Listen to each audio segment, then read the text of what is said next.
Social media reactions brought to you by Shivan Jewelers, Cleveland's premier jewelry store. Xavier P. going after you for quarterback stuff. Oh, come on. He says I hate number 4, and I won't say his name. I've said Deshaun Watson's names many times, and I don't hate Deshaun Watson. I don't want to play him.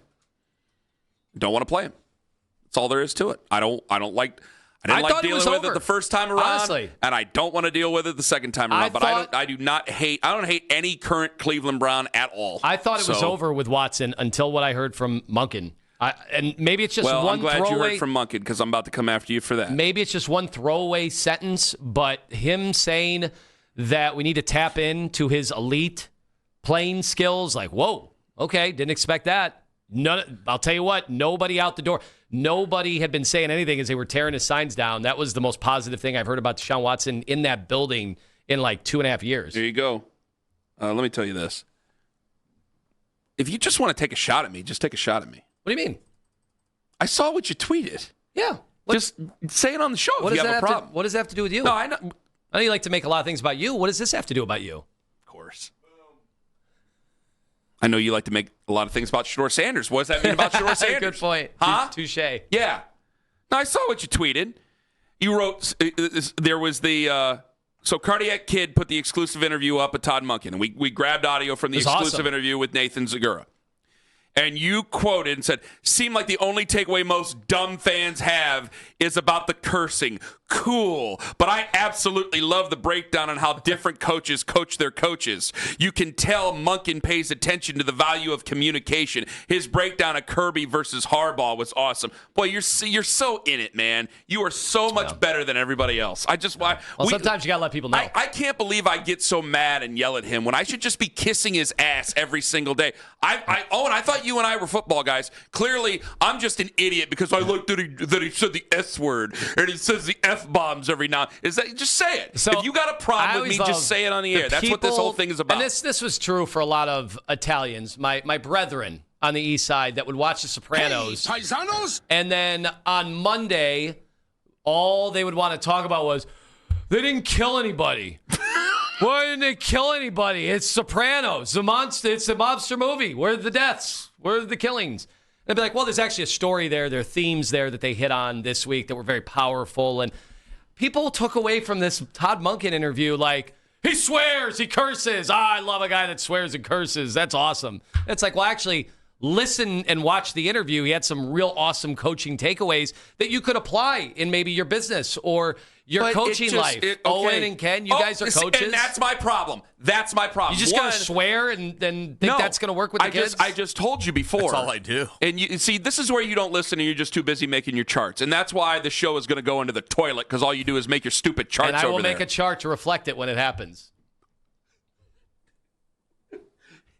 Is you weren't paying attention what I said about the cussing. You just thought it was just Kenny being either dumb or pandering to dumb people is what you thought it was.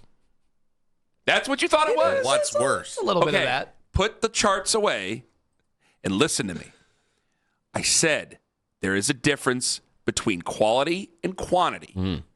A well-placed cuss word can do something for you. It doesn't mean you turn cuss words into commas. Okay? I know that sometimes you roll your eyes because when the mics are off, Owen and I, and every now and then it just turns into, well, then this bleeping guy and bleeping. I understand that. I get that. I don't talk like that. Yes, you do. The hell you don't, because I get the text about it. It's actually been years since that. But, yeah, we get the text about him.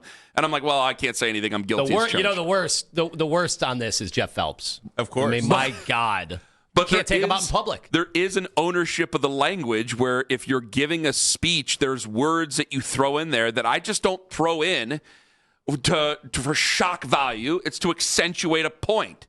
And if Todd Monken is accentuating a point and he uses words sparingly, it's going to make sense. That's what the point is. You mean you want to sit there and act like you're Mr. Cool Football guy over there? You're fine. You just join all the other podcasters out there and talk down to everybody, even though you don't know jack you know what about football, and I got to teach you about it every morning. I'm a willing learner. I listen to people that I respect. Clearly, you don't respect me because you weren't paying attention when I said that earlier this week. No, you know what it is? I think I'm just amazed that people graded the Monken hire just solely based on how he comes off in press conferences, just like and they were about to do it. You're going to do it with Udizzi, Udinski, with these other guys where they're like, "Oh, I saw a 1-minute video. That'd be a good Browns coach," and it's like that has nothing to do with how a guy coaches. Anthony, I don't think that they're thinking that. I think you're way too deep on that. I think that they got tired of. They got so tired of we got to coach better, we got to do better. Yeah, Daryl, I respect the question.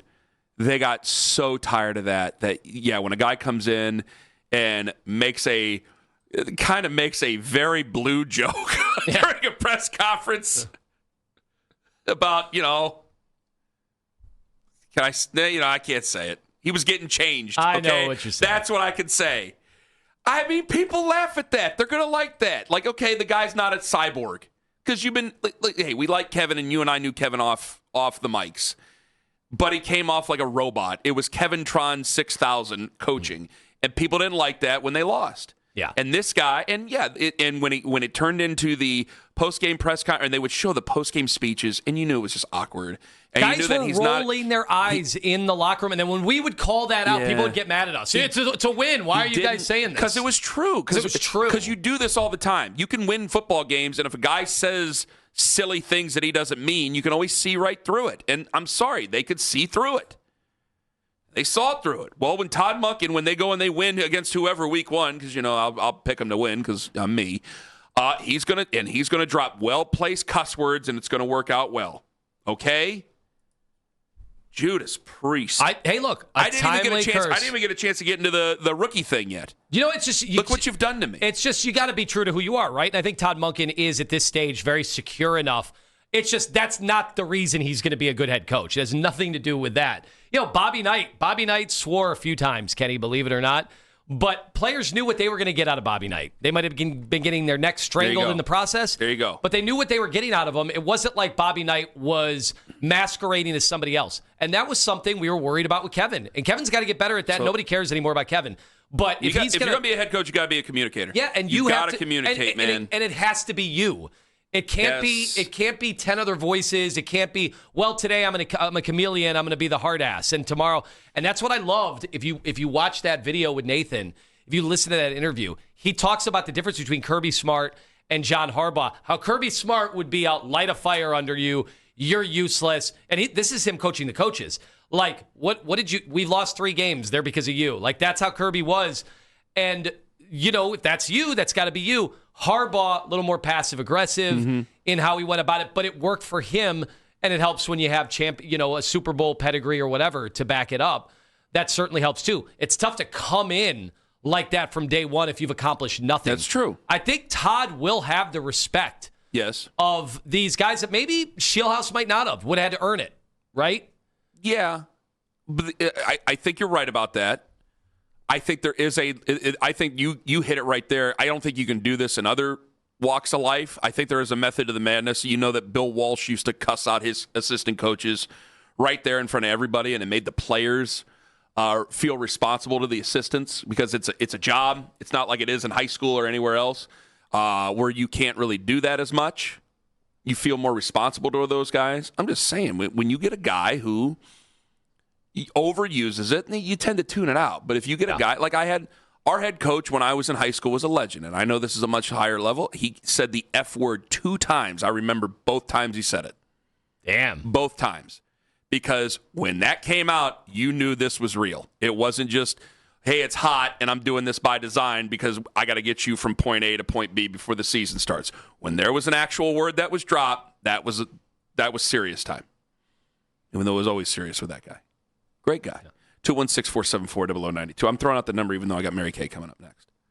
Hold off, if you will. Yeah, don't call. Yeah, don't call.